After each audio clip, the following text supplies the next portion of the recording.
You know, we have alluded to this over the past few weeks, but we haven't made a dedicated, singular video talking about this player and his supposed heel turn within the Canucks organization.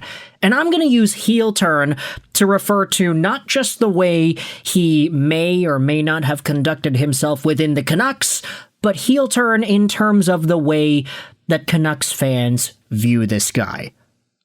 Ladies and gentlemen, today we're talking about Conor Garland of the Columbus Blue Jackets and asking the question as to whether or not his departure from the Vancouver Canucks hockey team might have been the most important departure of all, post-Quinn Hughes trade. We'll start this video off with a quote from Brock Besser. He ended up saying this on Sportsnet 650 earlier yesterday. "This is the most I have hung out with guys off the ice in a long time." Now, long time, what does that mean? Is he referring to in the past 2 weeks, 2 months, 2 years even? But with all the drama that the Vancouver Canucks have suffered throughout the course of the season, it's great to hear from a guy like Brock, a guy who loves to be in Vancouver, who wanted to be a Canuck long-term, saying that, yeah, we've got guys, we're hanging out with them off the ice, it's a pretty good vibe these days. He later added that everybody shows up for team dinners. It makes me think that that wasn't happening for a while. This summer, Adam Foote said that rookies were eating meals alone, and he found that really weird. Zero culture in the old group. I feel like the old crew was just wired to be perform first when it should be team first. That's so brutal if true. That's not how it works. They should be taking the young guys under the wing. It was pretty obvious how Hughes would respond when asked about helping Petey, and how he responded about not knowing his teammates from this past season too well, that he was in his own bubble. When your captain is coming across that way, it sets the tone for the rest of the guys. Even though he's one of the greatest Canucks of all time, I'm so happy to get rid of that type of attitude. Now hold on a second, this is the Conor Garland video. Let's go out there and skew away from the Quinn Hughes conversation and focus a little bit more on Conor Garland. This is a tweet from Thomas Trance that we did talk about in our Rutherford review from yesterday. It was really bad, Jim Rutherford said, about the state of the Canucks locker room prior to the NHL trade deadline. The energy and culture in the dressing room in the last 5 weeks, aka after the trade deadline, is the best that it's been since I've been here. Now you might be wondering, what happened in the Vancouver Canucks locker room to change the vibes from having it be really bad before the deadline to having it change to the best it's ever been, at least in regards to Rutherford's time in the Canucks organization, post-trade deadline? Well, we also talked about this tweet from Irfan Ghaffar. The Canucks traded away Myers, they traded Garland, they traded Kampf and Reichel. Myers was one of the best teammates out there, Kampf stayed to himself, and Lucas Reichel was in Abbotsford. Which leaves Conor Garland as the only guy left that you could realistically point a finger or two or 10 to when it comes to culture issues in the Canucks locker room. Take a look at this tweet from J-Pat. It's just wild to hear Rutherford describe even more locker room dysfunction a year and a bit after the Pettersson-Miller rift reached a fever pitch. Drain the swamp, get it right, and make sure it doesn't happen again for years. Now, there are some other comments and replies. Sam O said apparently Garland was a locker room cancer. Hughes sucked as captain. Clean house. Let's go out there and read some other ideas that were tossed out there as well.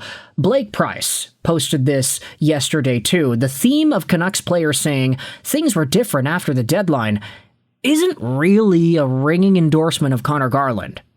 Because you know Tyler Myers isn't the issue. And you also know that David Kampf and Lucas Reichel probably didn't have any influence in the locker room either. Myers was a gut shot. Garland I won't miss at all. All respect to his skill.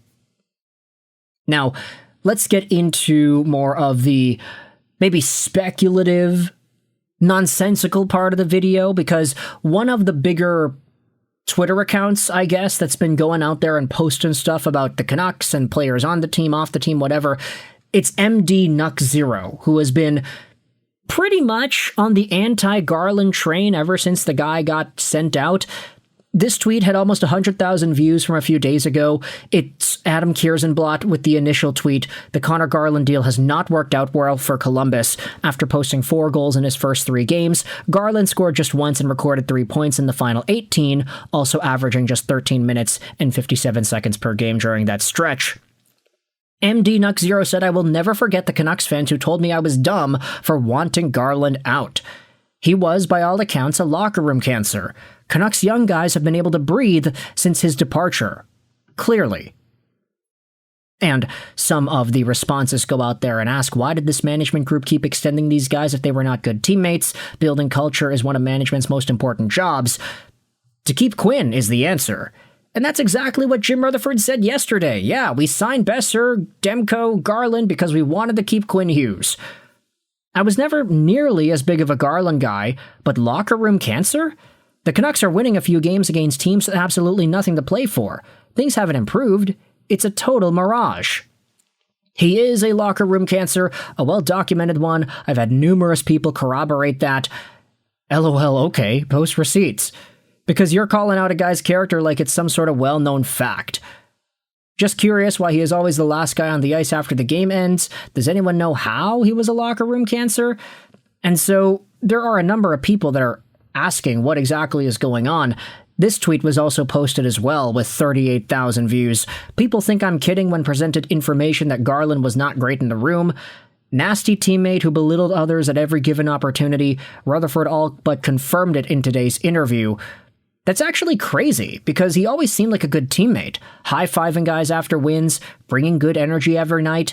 Do you know of anything specific that happened, or more based on reading between the lines? From what I know, he often picked on guys in the room. He was one of these guys who would say one thing in the media and then was a complete different person behind the scenes. He was Quinn Hughes' bodyguard, basically did whatever Quinn Hughes told him to. Did someone in the room tell you that? Wouldn't you like to know? Another reply said, yeah, he loved to bully the younger players, but since he was best friends with the captain, the younger players couldn't say anything.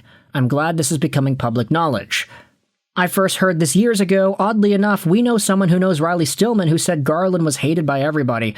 So, yeah, things are really turning around for this guy, eh? Like, he'll turn in the locker room, he'll turn in the face of the media. At the end of the day, whether or not all of this stuff is true or not, it cannot be said that the reputation of Conor Garland in particular hasn't taken a bad turn amongst a good chunk of Vancouver Canucks fans. Even if you go back over onto the subreddit, you read the comments from Brock Besser, you search for Garland's name, a lot of people talking about MAGA, a lot of people talking about how the Miller crew, they didn't want to associate with Petey, and it probably split the room. Once Garland was gone, they could all hang out together without any more drama. Another one said, positive turnaround. You have to think the chronic captaincy rumor is a part of it. It feels like the combo of Hughes, Miller, and Garland and others was a problem. Glad we axed that and moved on. Shows how bad things were with Garland and Hughes on the team. I would laugh if the Wild get swept and Quinn doesn't re-sign, and the Wild had to trade him at the draft in New Jersey for pennies on the dollar. We can only hope. So at the end of the day, you know, I'm just reading what I see online. Again, not presenting any of this as facts, just reading what people are saying. Does this idea of Conor Garland and his demeanor in the locker room change the way you view the way this season has gone and how the Canucks are going to continue managing themselves over the next few years?